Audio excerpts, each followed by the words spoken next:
When I was a kid, I experienced something so powerful, I spent the rest of my life searching for it, but in all the wrong places. What I experienced wasn't virtual reality, it was music.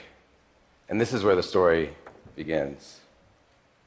That's me, listening to the Beatles' White Album, and the look on my face is a feeling that I've been searching for ever since. Music goes straight to the emotional vein, into your bloodstream, and right into your heart. It deepens every experience. Fellas?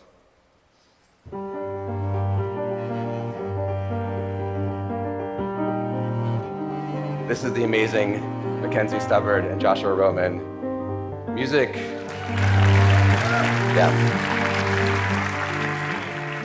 makes everything have more emotional resonance. Let's see how it does for this talk. The right piece of music at the right time fuses with us on a cellular level. When I hear that one song from that one summer with that one girl, I'm instantly transported back there again. Hey, Stacy. Here's a part of the story, though, where I got a little greedy. I thought if I added more layers on top of the music, I could make the feelings even more powerful. So I got into directing music videos. This is what they look like. That's my brother, Jeff. Sorry about this, Jeff. Here's me, just so we're even. Incredible moves. Should have been a dancer. These experiments grew, and in time, started to look more like this. In both, I'm searching for the same thing, though, to capture that lightning in a bottle. Except I'm not. Adding moving pictures over the music added narrative dimension, yes, but never quite equated the power that just raw music had for me on its own. This is not a great thing to realize when you've devoted your life and professional career to becoming a music video director. I kept asking myself, did I take the wrong path? So I started thinking, if I could involve you, the audience, more, I might be able to make you feel something more as well. So Aaron Koblin and I began auditioning new technologies that could put more of you inside of the work, like your childhood home in the wilderness downtown, your hand-drawn portraits in the Johnny Cash Project, and your interactive dreams in 3 Dreams of Black. We're pushing beyond the screen, trying to connect more deeply to people's hearts and imaginations, but it wasn't quite enough. It still didn't have the raw experiential power of pure music for me. So I started chasing a new technology that I only had read about in science fiction. And after years of searching, I found a prototype. It was a project from Noni de la Peña in Mark Bolas's lab in USC. And when I tried it, I knew I'd found it. I could taste the lightning. It was called virtual reality. This was it 5 years ago when I ran into it. This is what it looks like now. And I quickly started building things in this new medium. And through the process, we realized something, that VR is going to play an incredibly important role in the history of mediums. In fact, it's going to be the last one. I mean this because it's the first medium that actually makes the jump from our internalization of an author's expression of an experience to our experiencing it firsthand. You look confused. I'll explain. Don't worry. If we go back to the origins of mediums, by all best guesses, it starts around a fire with a good story. Our clan leader is telling us about how he hunted the woolly mammoth on the tundra that day. We hear his words and translate them into our own internal truth. Same thing happens when we look at the cave paintings version of the story, the book about the mammoth hunt, the play, the radio broadcast, the television show, or the movie. All of these mediums require what we call suspension of disbelief, because there's a translation gap between the reality of the story and our consciousness interpreting the story into our reality. I'm using the word consciousness as a feeling of reality that we get from our senses experiencing the world around us. Virtual reality bridges that gap. Now you are on the tundra hunting with the clan leader, or you are the clan leader, or maybe you're even the woolly mammoth. So here's what's special about VR. In all other mediums, your consciousness interprets the medium. In VR, your consciousness is the medium. So the potential for VR is enormous, but where are we now? What is the current state of the art? Well, you are here. We are the equivalent of year one of cinema. This is the Lumiere brothers film that allegedly sent a theater full of people running for their lives as they thought a train was coming toward them.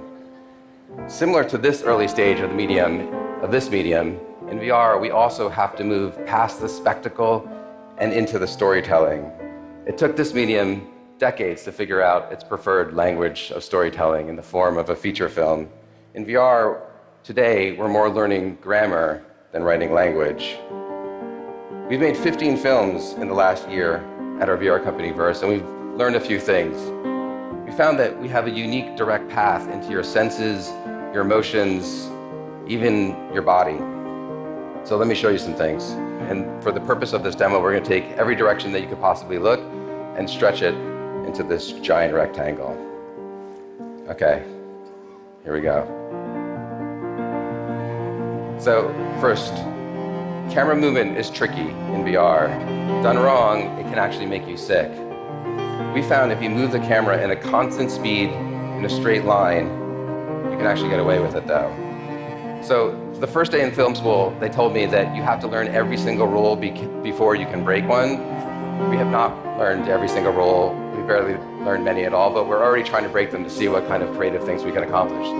In this shot here, where we're moving up off the ground, I added acceleration, and I did that because I wanted to give you a physical sensation of moving up off the ground. And in VR, I can give that to you.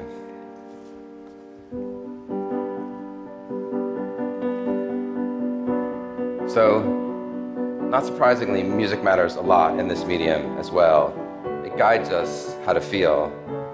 In this project we made with the New York Times, Zach Richter, and our friend JR, we take you up in a helicopter, and even though you're flying 2,000 feet above Manhattan, you don't feel afraid.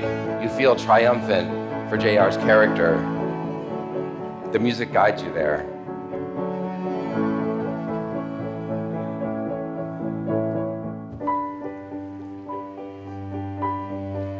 Contrary to popular belief, there is composition in virtual reality, but it's completely different than film where you have a rectangular frame.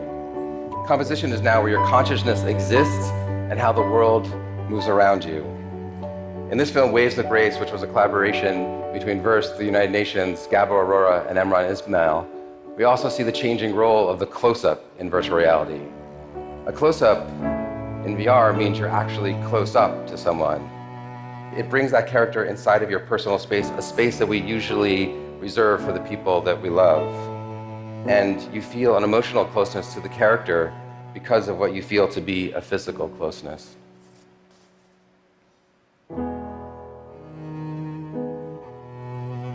Directing VR is not like directing for the rectangle. It's more of a choreography of the viewer's attention. One tool we can use to guide your attention is called Spatialized Sound. So I can put a sound anywhere in front of you, to left or right, even behind you. And when you turn your head, the sound will rotate accordingly. So I can use that to direct your attention where I want you to see. Next time you hear someone singing over your shoulder, it might be Bono.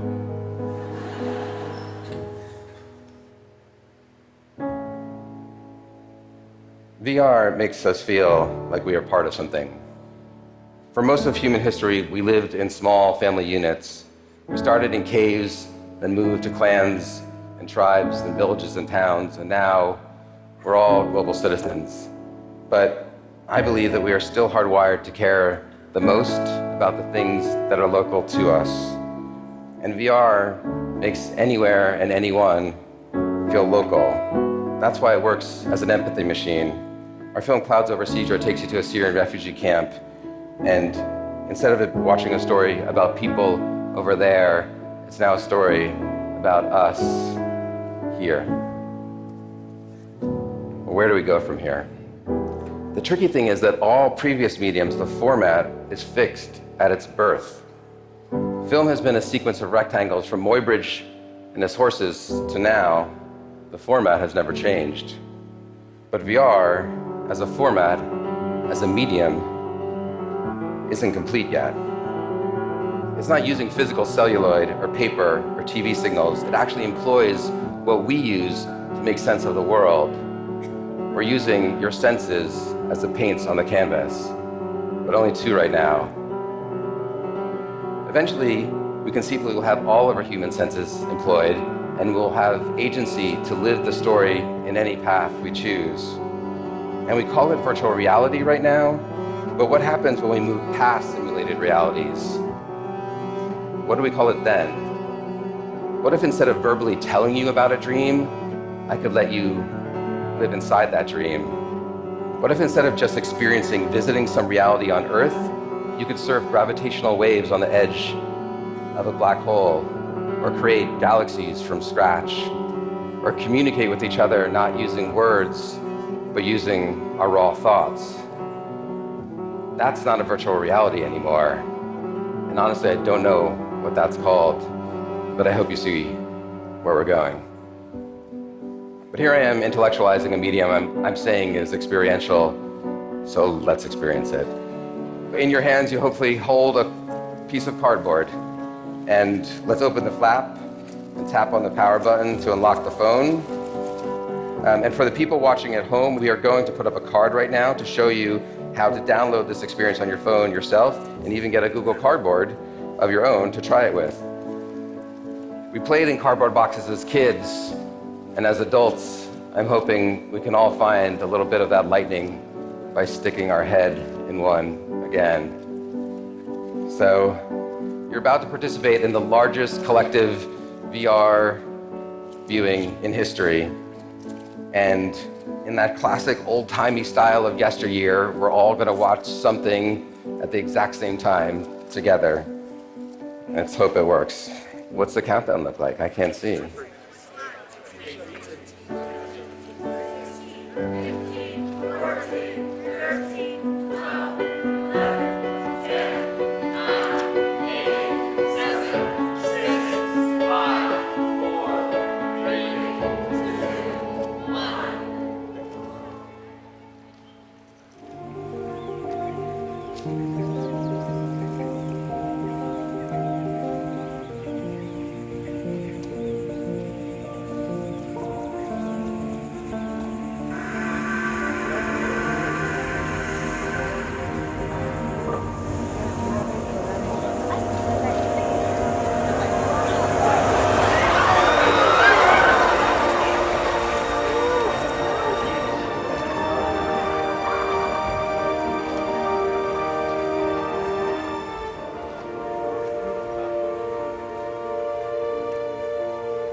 'Let me tell you how I shot the cover of the New York Times Magazine, Walking New York.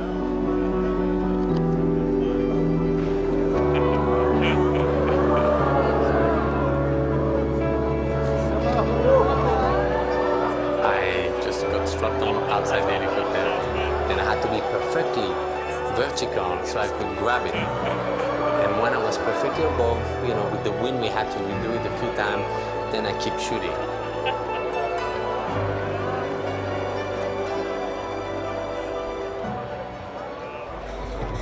Dear Lord, protect us from evil, for you are the Lord, the light.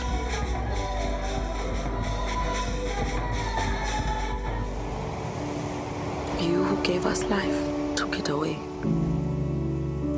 Let your will be done. Please bring peace to the many who have lost loved ones. Help us to live again.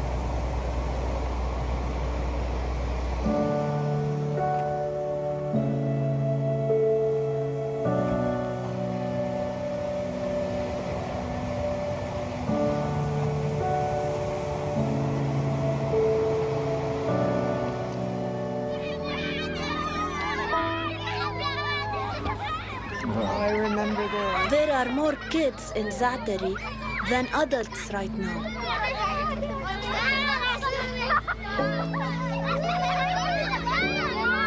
Sometimes I think we are the ones in charge.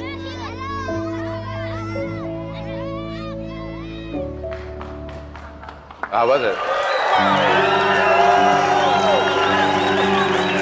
That was a cheap way of getting you to do a standing ovation. I just made you all stand. I knew you applauded at the end of it. I believe that everyone on Earth needs to experience what you just experienced. That way, we can collectively start to shape this, not as a tech platform, but as a humanity platform. And to that end, in November of last year, the New York Times and Verse made a VR project called The Displaced. It launched with 1 million Google Cardboards sent out to every Sunday subscriber with their newspaper. But a funny thing happened that Sunday morning. A lot of people got them that were not the intended recipients on the mailing label. And we started seeing this all over Instagram. Look familiar? Music led me on a path of searching for what seemed like the unattainable for a very long time.